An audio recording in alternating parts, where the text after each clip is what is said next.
ఈరోజు మా ఇంట్లో మక్క గారెలు అనమాట. టిఫిన్ వచ్చేసి మక్క గారెలు. సో ఇవి చేసుకోవడానికి చాలా అంటే చాలా simple, tasty and healthy. So మక్క గారెల కోసము మనకి స్వీట్ కార్న్ కావాలి. స్వీట్ కార్న్, పుదీనా అండ్ అల్లము అండ్ 2 పచ్చిమిర్చి. సో ఇవి వేసి గ్రైండ్ చేయాలి. గ్రైండ్ చేసిన తర్వాత కొన్ని స్వీట్ కార్న్ ఉంటే క్రిస్పీనెస్ కోసం అలా వేసుకోవాలి. సో తర్వాత ఏంటి అంటే మనకి దీంట్లో వాటర్ కంటెంట్ ఎక్కువ ఉంటుంది కాబట్టి స్క్వీజ్ చేస్తే వాటర్ అంతా వెళ్ళిపోతుంది, అందులో ఏమీ ఉండదు. కాబట్టి మనకు వడ షేప్ రావడానికి బియ్యం పిండి అయితే వేసుకోవాలి. బియ్యం పిండి వేసుకుంటే మనకి వడ షేప్ వస్తుంది.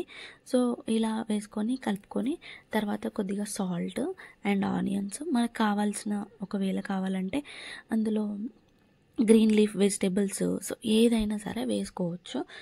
మేమైతే ఇలా రెడీ చేసుకున్నాము. తర్వాత కొన్ని ఆనియన్స్ వేసాము. ఆనియన్స్ వేసిన తర్వాత అండ్ కరివేపాకు వేసాము, కొద్దిగా కరివేపాకు, తర్వాత సాల్ట్ వేసి ఇంకా డీప్ ఫ్రైకి సరిపడంత ఆయిల్ అయితే వేసుకుంటున్నాము. సో డీప్ ఫ్రై ఆయిల్ కాగిన తర్వాత సో ఇలా వడ షేప్లో చిన్న చిన్న ఇలా వడ షేప్లో చేసి ఇలా డీప్ ఫ్రై చేసుకోవడమే, అంతే. సో సింపుల్గా ఉంది కదా, నాకైతే చాలా బాగా నచ్చింది. ఇందులో కొద్దిగా పుదీనా, ఇంకా మెంతి కూర, మునగాకు ఇవన్నీ వేసుకుంటే ఇంకా చాలా బాగుంటుంది. బట్ అవన్నీ ఇంట్లో అవైలబుల్గా లేవు కాబట్టి ఇలా సింపుల్గా చేసుకున్నాం. ఎంత బాగుందో చూడండి, అండ్ టేస్ట్ కూడా చాలా బాగా వచ్చింది. మీరు కూడా ట్రై చేయండి. Thanks for watching the video.